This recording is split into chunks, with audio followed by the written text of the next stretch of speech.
Joining us now in studio, Executive Vice President and General Manager Nick Caserio. Nick, great to see you. Fellas, morning.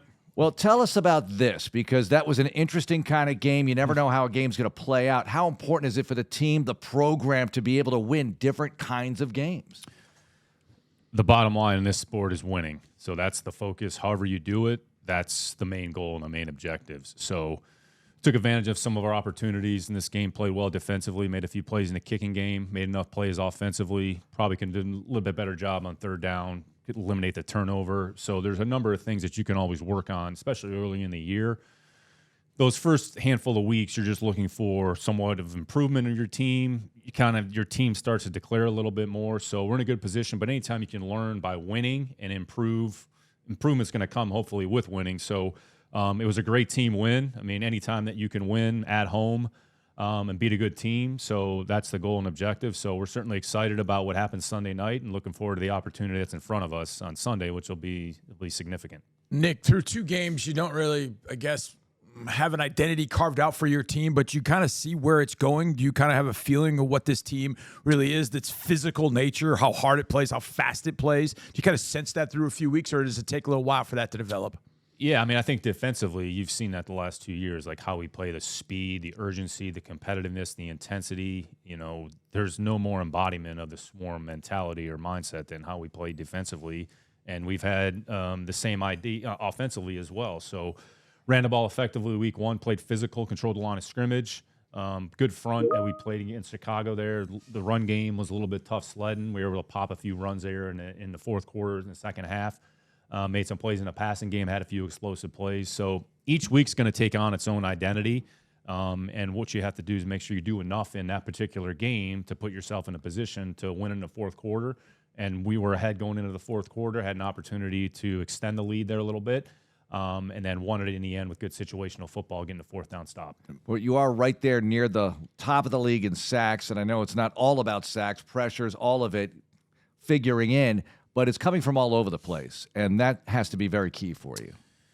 Yeah, defensive football is about 11 players, and rush and coverage are always tied together. D'Amico talks about that, I would say, consistently. So good rush, you want to make sure the coverage is tight, and when you watch some plays, the rush is there, the coverage is tight. So if you're a quarterback and you hit your back foot and there's nowhere to go with the football, it kind of creates some indecision or indecisiveness, and we're able to collaborate on a quarterback. So the rush coordination, the rush games were very well done. There was a number of examples. We let Caleb out, on the one where we didn't quite have the wrapper coming around, and he was able to scoot for 20-plus yards, whatever it was. But anytime the leading rusher in the first 2 weeks is a quarterback, it means you're doing a good job in a running game, which forces them into passing situations, which then you want to make sure that you're coordinating the rush and the coverage. So the team has done a great job, and the defensive staff's done a great job of kind of building some things, creating some matchups that are favorable, and we feel we have pretty good players in those areas, and they were able to take advantage of their opportunities.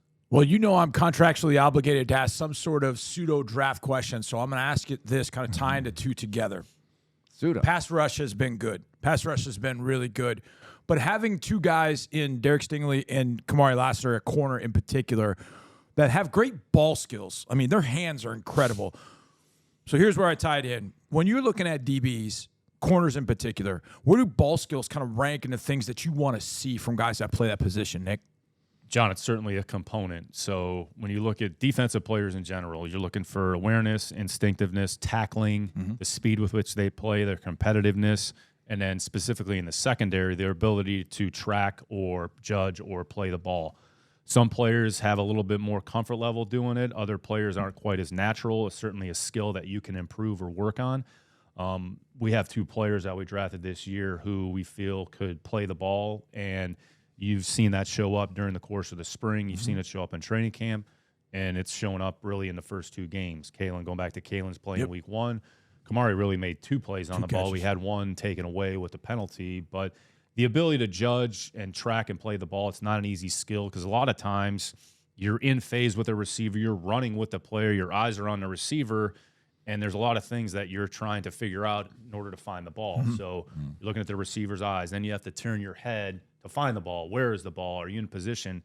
When you're in man coverage and zone coverage, it's a little bit easier to see the quarterback and break and play on the ball. So it depends on the type of coverage that you have on a particular play.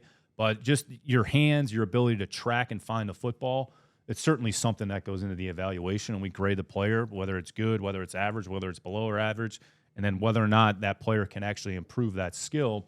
That's something that just takes a little bit of work.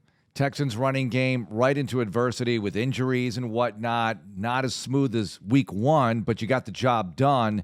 What about that phase of it, Nick? Because Cam Akers comes in, does pretty well. I know you don't like the turnover, but there were some good things that you could build on from that. Yeah, some of our better runs took place in the fourth quarter, so there's a little bit more space. I mean, the Bears did a great job of kind of setting the perimeter defense, forcing things to the backside or back inside. We really we didn't have enough leverage on the perimeter at times, so it was just kind of hard to get around the corner. So credit to them, they did a good job on that. But you're always just looking for ways that you can eke out some yards, and we were able to do it there in the fourth quarter, like we talked about a little bit earlier. So certainly going to be a challenging front to run against for different reasons this week against Minnesota. We'll talk about them here in a minute. But at some point, you're going to have to be able to run the ball. You're going to have to be able to run the ball and know you're going to run the ball. And in the fourth quarter, be able to get some yards in 4-minute situations. You said something a second ago that hit me, Nick, and it made me think about Henry To'oTo'o, because we talked about Henry last year as a rookie and said, he ended up in the fourth round. What was it that probably was – put him in the fourth round, I remember fifth round, and you said tackling. You said tackling was one of the things that he probably could improve on. And you look out the other night, and just, this seems team-wide, but just Henry in particular, I remember you saying that he's improved on that, or at least it seems that he has improved on that, and that just seems to take his confidence and he's played at a different level. What do you thought about the way he's played and how he's improved that part of his game? Yes, worked really hard, very instinctive football player. He was that way. I mean, 2-year starter at Tennessee, 2-year starter at Alabama, ran the defense, showed up around the ball a lot, has good awareness, has good spatial understanding. And tackling is something that you can actually work on and improve, even though you don't tackle to the ground in practice. So DR talks about this a lot. It's about tracking angles. It's about your approach. And we teach it a certain way. So you just want to make sure that you shoot your shot, but you're leveraged on a ball carrier or you're forcing it back to your teammates. So aggressively attacking the ball. And there were multiple instances of not only Henry, but a number of players. And Petrie had a number of plays there where he set the edge of the defense, then he closed his space, maintained leverage, or forced it back to the inside.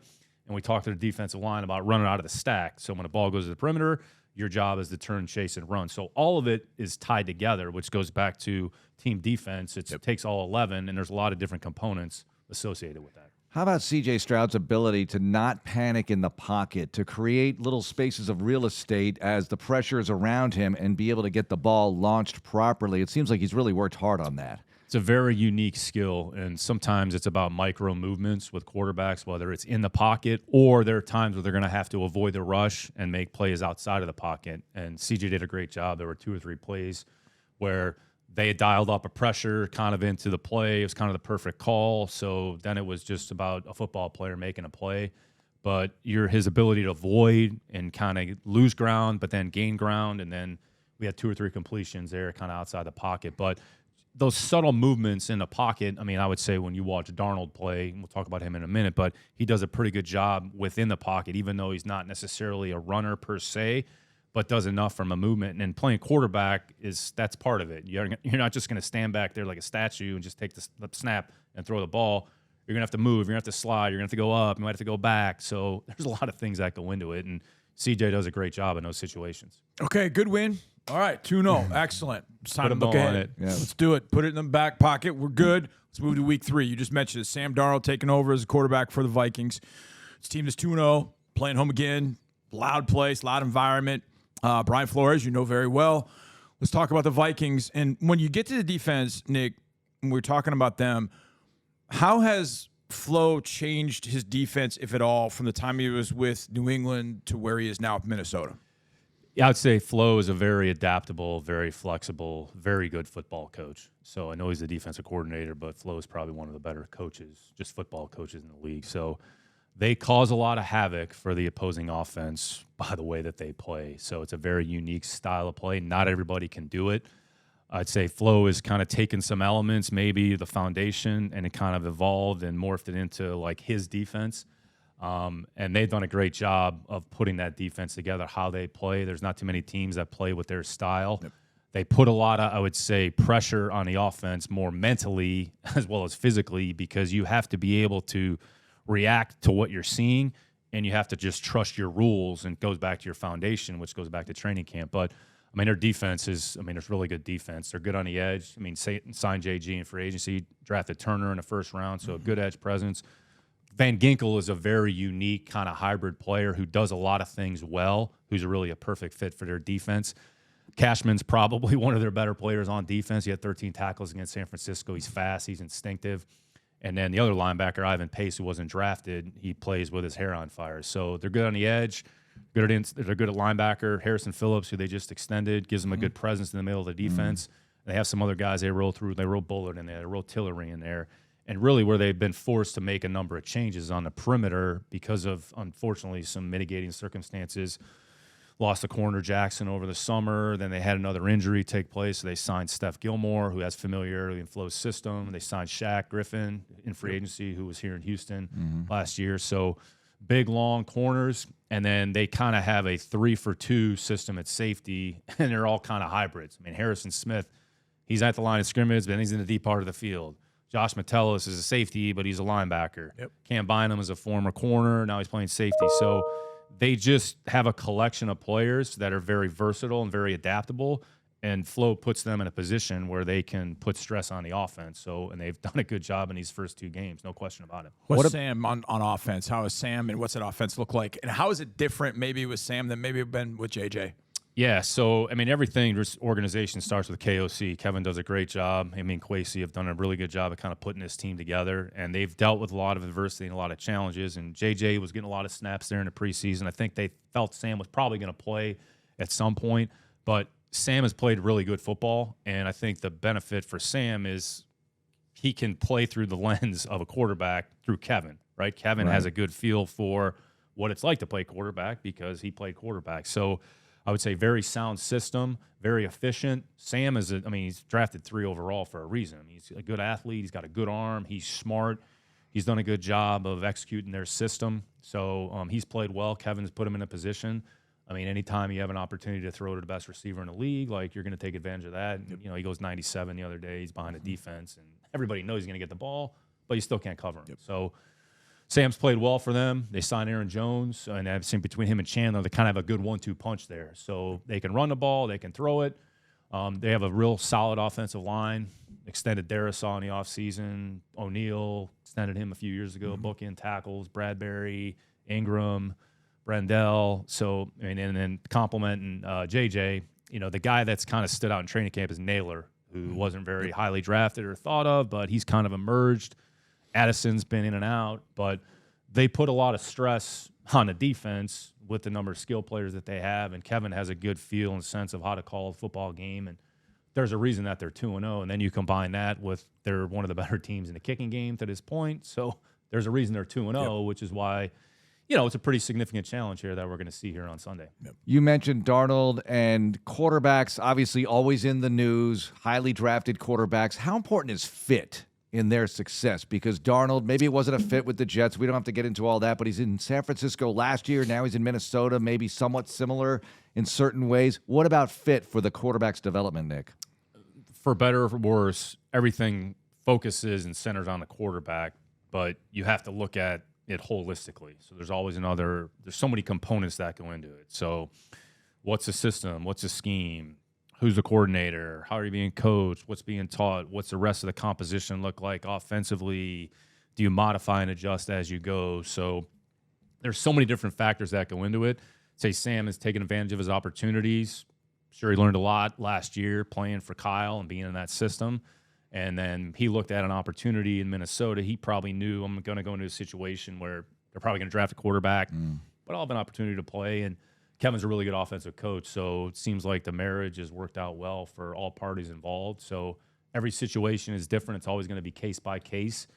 But just philosophically, it's more than just the quarterback. The quarterback's an important part of it, but there's so many other factors that go into it. Nick, with Justin Jefferson, obviously arguably the best receiver in the league or not, but he's going to get a lion's share of the targets. There's no question about that.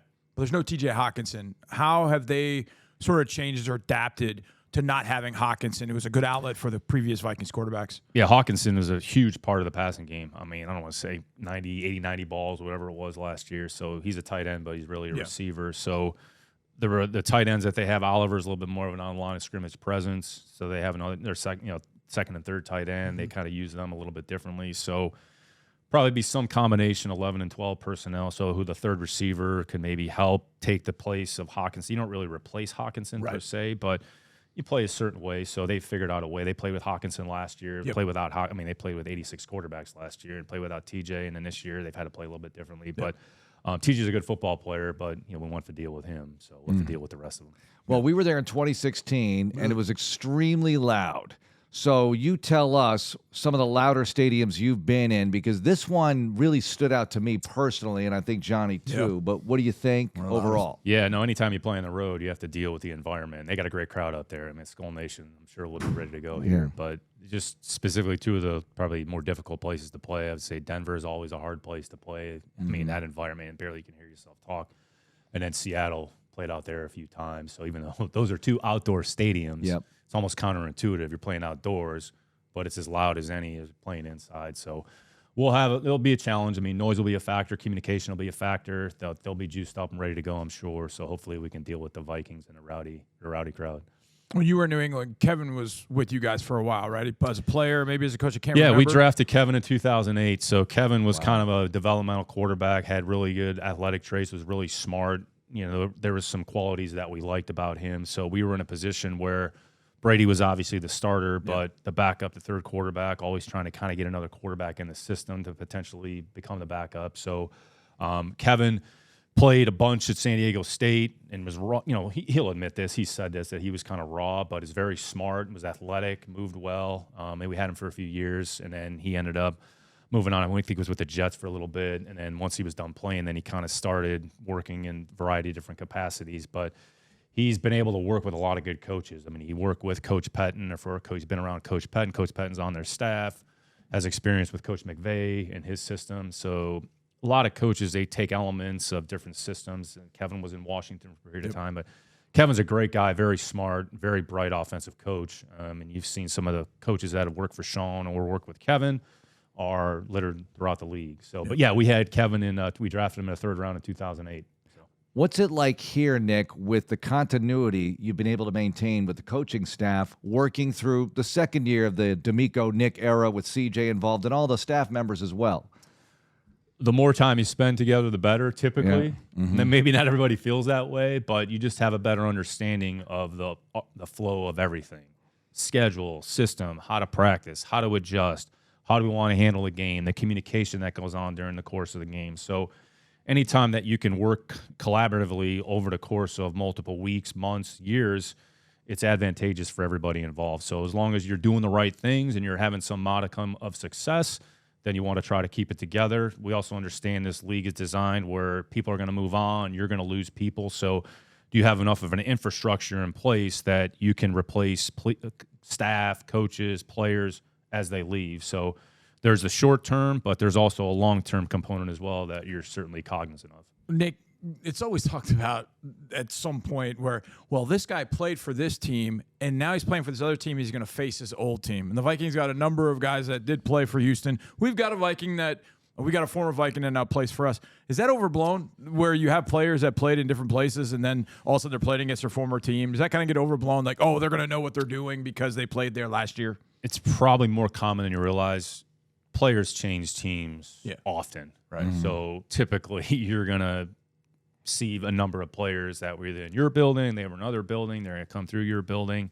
Once you get into the season, it's really about that week and the game plan specific to that opponent. So is there some familiarity with our players? There always is, but you see it across the league. Like typically every team that you play against, probably somebody that you've either been with or coached. Same thing on a coaching front. So familiarity, there it is there and it exists, but sometimes there's probably a little bit too much emphasis that's placed on, frankly. A couple of other things on the way out here, Nick. First of all, couple of games in, uniform review. What are you thinking? We're in the regular season, had the Liberty You're really white. asking me about Yeah, I'm asking you about this.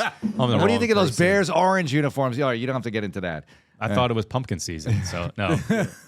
Nobody should ask me any questions fashion related, so I'm going to stay away from the uniform discussion. They look good. What'd you think of the environment the other night, though? No, it's great. Cool atmosphere. Sunday night, roof was open. Yep. Hadn't happened in a long time, so fans were into the game. So the more Houston fans we can have and not opponent fans, always the better.